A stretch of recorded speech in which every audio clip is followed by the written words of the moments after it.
വഖഫ് ഭേദഗതി ബില്ലുമായി ബന്ധപ്പെട്ട ക്രൈസ്തവ സംഘടനകൾ നൽകിയ നിവേദനങ്ങൾ പരിഗണിക്കുമെന്ന് കേന്ദ്ര നിയമമന്ത്രി കിരൺ റിജിജു. ചെറായി മുനമ്പം വില്ലേജുകളിൽ ക്രൈസ്തവ കുടുംബങ്ങളുടെ ഭൂമി വഖഫ് കയ്യേറുന്നത് ചൂണ്ടിക്കാട്ടി KCBCയും സീറോ മലബാർ സഭയും ലോക്സഭാ സെക്രട്ടേറിയറ്റിന് പരാതി നൽകിയിരുന്നു. വഖഫ് നിയമ ഭേദഗതിയിൽ ഈ വിഷയം പരിഹരിക്കാൻ നിർദ്ദേശമുണ്ടാകണം എന്നാണ് ക്രൈസ്തവ സഭകളുടെ ആവശ്യം.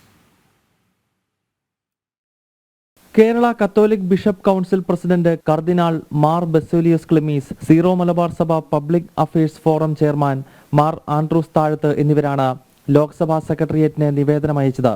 ചെറായി മുനമ്പ് വില്ലേജുകളിലെ ക്രൈസ്തവ കുടുംബങ്ങളുടെ ഭൂമി വഖഫ് ബോർഡ് കയ്യേറുന്നുവെന്നാണ് നിവേദനത്തിൽ പറയുന്നത്. 600ഓളം കുടുംബങ്ങൾ പ്രതിസന്ധിയിലാണെന്നും കേന്ദ്ര സർക്കാർ കൊണ്ടുവരുന്ന വഖഫ് ഭേദഗതി നിയമത്തിൽ ഇതിന് പരിഹാരം വേണമെന്നും ക്രൈസ്തവ സംഘടനകൾ ആവശ്യപ്പെടുന്നു. അതായത് മോദി സർക്കാരിന്റെ വഖഫ് ബില്ലിനെ പിന്തുണയ്ക്കുകയാണ് സഭകൾ. സഭകളുടെ ആശങ്ക പരിഹരിക്കുന്ന തീരുമാനമുണ്ടാകുമെന്ന് കേന്ദ്ര നിയമ വകുപ്പ് മന്ത്രി കിരൺ റിജിജു എക്സിൽ കുറിച്ചു. ലോക്സഭാ സെക്രട്ടേറിയറ്റിന് സഭകൾ അയച്ച നിവേദനം പോസ്റ്റ് ചെയ്തുകൊണ്ടായിരുന്നു നിയമമന്ത്രിയുടെ പ്രതികരണം. ക്രൈസ്തവ സഭകളുടെ തീരുമാനത്തെ സ്വാഗതം ചെയ്യുന്നതായി BJP നേതാവും മുൻ കേന്ദ്രമന്ത്രിയുമായ രാജീവ് ചന്ദ്രശേഖറും പ്രതികരിച്ചു. ജനം, ഡൽഹി.